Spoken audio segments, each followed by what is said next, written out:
다정한 참견. 네, 안녕하세요. 다정한 참견의 다엘입니다. 네, 오늘은 내가 최근까지 매달렸지만 나중에는 쳐다도 안 볼 사람이라는 주제로 이야기를 나눠보도록 하겠습니다.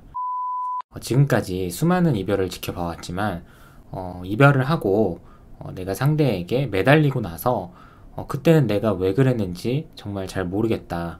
그럴 만한 대상이 아니었는데 내가 잠깐 뭐에 쓰였던 것 같다 라고 하시는 분들이 굉장히 많아요. 이런 경우에는 크게는 두 가지로 나눠볼 수가 있는데 첫 번째로는 내가 상대방을 객관적으로 바라보지 못한 경우예요. 특히 연애 경험이 많이 없는 분들이나 아니면 어떤 이유로든 내가 이성을 만날 기회가 많이 없거나 또 외로움을 많이 타시는 분들에게 해당이 많이 되는데 사랑이라는 감정에 눈이 멀어서 실제로 상대가 가지고 있는 모습보다 지나치게 괜찮은 사람이라고 생각을 하는 거예요. 이런 걸 쉽게 표현하면 콩깍지라고 할 수도 있겠죠. 그래서 이런 분들은 기준이 조금 부족하신 분들이죠. 내가 만날 사람은 이런 사람이었으면 좋겠다. 아니면 최소한 이런 건 잘했으면 좋겠다. 이런 기준이 있는 게 아니라 나에게 있어서는 그냥 상대 자체가 기준인 거예요. 그래서 우리 관계 속에서도 어떤 문제가 발생을 했을 때도 조금 시간이 지나고 나서 생각을 해보니까 그냥 내 문제인 것 같고 상대가 했던 말들이 다 옳은 것 같고 이 사람만큼 날 사랑해줄 만한 사람은 없을 것 같고 이 사람과만 내가 사랑을 나눌 수 있을 것 같고 그러니까 이런 것들이 어떻게 보면 하나의 망상이기도 하거든요. 누구에게나 특별하게 여기는 물건이 하나쯤은 있잖아요. 그러니까 그게 실제로 값어치가 없는 거라고 해도 내가 이 물건에 큰 가치를 매기면서 더 소중하게 대하는 것들이 있죠. 이런 건 그럴 수 있다고 생각을 합니다. 현실에서 단 1원의 가치도 없을지언정 나한테는 소중할 수 있다고 보는데 왜 하필 괜찮지 않은 상대에게 또는 별로인 상대에게 이 가치를 부여를 하냐는 거죠. 분명 이런 내용들이 해당되는 분들이 계실 텐데 상대가 나이가 충분히 찼어요. 근데 모아놓은 돈도 없고 뭔가 미래에 대한 계획도 없고 항상 삶에 대해서 불평불만만 늘어놓고 점점 더 나에게 기대려고 하는 거예요. 이런 상황들이 반복되다 보니까 그런 부정적인 영향들이 나에게까지 옮겨와서 이제는 나도 너무 힘든 거죠. 이런 이야기들을 들었을 때 여러분들도 그 상대방은 너무 별로다, 좀 비정상적이다 라고 생각을 하시겠지만 이런 와중에도 이런 상대방이라도 나에게는 정말 특별한 사람이다 라고 하시는 분들이 계시다는 거죠. 그래서 이런 분들이 나의 있는 모든 것들을 상대에게 갈아 넣은 후에 나중이 돼서 깨달음을 얻으시는 것 같아요. 가족들이나 가까운 지인들이 뭐라고 할 때는 들리지 않았지만 나중이 돼서야 내가 왜 그랬지 싶은 거죠. 저희도 어느 정도 선에서는 그럴 수 있다라고 생각을 하기도 하지만 가끔 보면 상대가 바람을 폈다. 그리고 또 폈다. 일주일에 막 술을 5번씩 마신다. 버는 족족 돈을 다 쓴다. 이런 사연들을 보다 보면 이분들이 나중에 분명히 좀 이불킥을 할 텐데 싶고 실제로 이런 경우에 얼마 지나지 않아서 그때 내가 왜 그랬나 싶다. 왜 더 세게 말해주지 않으셨냐라고 이야기를 전해주시는 분들도 종종 계시거든요. 그리고 다음으로 두 번째는 앞선 내용과 좀 비슷한 맥락인데 상대에 대한 객관적인 판단이 부족한 것에 더해서 나 자신에 대해서도 객관적인 판단이 잘 안 되시는 분들이에요.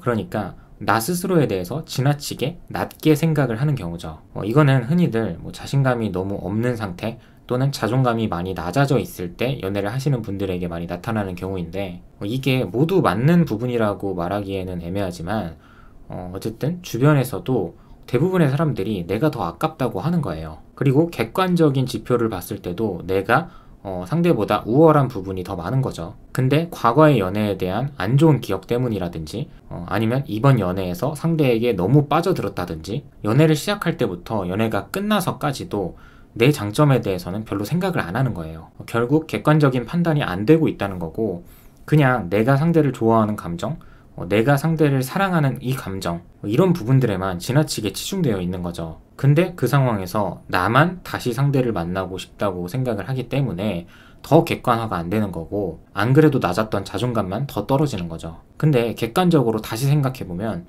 내가 상대보다 외모가 더 괜찮아요. 사실 이거는 우리가 만나든 헤어지든 변하지 않는 부분이잖아요. 그리고 내가 상대보다 돈도 더 잘 벌고 능력이 있어요. 그리고 나는 주변의 평판이 괜찮은 사람인데 상대는 좀 별로인 거예요. 그러면 역시나 내가 이 사람을 좋아하든 안 좋아하든 또 반대로 상대방이 나를 좋아하든 안 좋아하든 이런 사실들은 변하지 않는다는 겁니다. 그리고 이런 분들은 연애를 할 때도 헤어지고 나서도 이런 걱정들을 굉장히 많이 하시더라고요. 내가 이 사람보다 더 괜찮은 사람을 만날 수 있을까? 이런 걱정에 대해서도 내가 이 길이 아니면 다른 길은 없다라고 생각을 하고 내가 굳게 믿고 있기 때문에 아무래도 상대방한테 더 매달리기도 하겠죠. 그래서 가끔 저희가 몇몇 구독자분들에게는 이런 말씀을 드리는데 많은 분들이 아시겠지만 이제 저는 가정을 이뤘잖아요. 저희는 정말 이런저런 대화를 많이 나누거든요. 가끔 나누는 대화 중에 하나가 사실 이거는 연애를 할 때도 많이 했던 얘기인데 저희는 서로 이렇게 얘기를 합니다.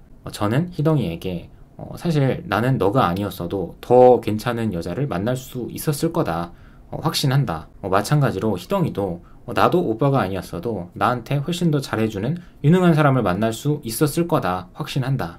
사실 반은 농담 삼아서 하는 이야기지만 또 나머지 반은 진심이 섞여 있거든요. 또 저희는 이런 이야기를 하는 의도가 상대방을 깎아내리려거나 비꼬려는 그런 의도가 절대 아닙니다. 그냥 저는 스스로 그렇게 생각을 하거든요. 우선 나 자신에 대해서 스스로 자신감이 있고 난 정말 괜찮은 사람이다 라고 스스로 인정을 하고 있기 때문에 당연히 더 좋은 사람도 만날 수 있다고 생각을 하는 거고 마찬가지로 희덩이에 대해서도 정말 괜찮은 사람이라고 생각을 하고 있고 내가 그렇게 인정을 하고 있기 때문에 내가 아니었어도 당연히 나보다 더 괜찮고 유능한 사람을 만났겠다 이렇게 생각을 하는 거죠.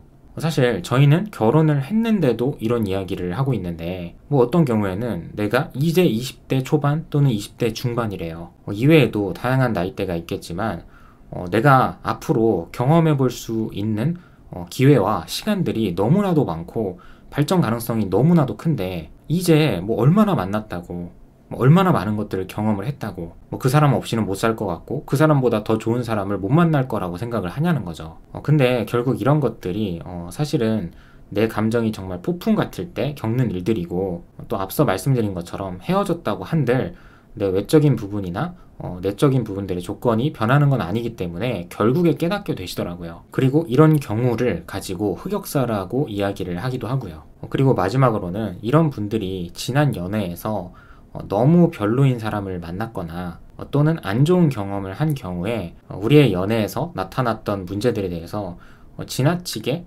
나의 잘못이라고 방향을 돌려버리시는 분들이 정말 많더라고요. 근데 어떻게 내가 다 잘못을 하나요? 말이 안 되잖아요. 두 사람이서 연애를 했는데 나만 잘못을 했다는 건 절대 있을 수 없는 일이죠. 그냥 코드가 안 맞았으니까 서로가 잘못했다라고 인식을 했던 거고 사실 내가 누군가를 만나서 똑같은 행동을 해도 그 누군가는 나에게 오히려 칭찬을 해줄 수도 있는 거거든요. 그렇기 때문에 앞으로는 굳이 애써서 나 자신을 비난하고 나 자신을 책망하지 않으셨으면 좋겠습니다.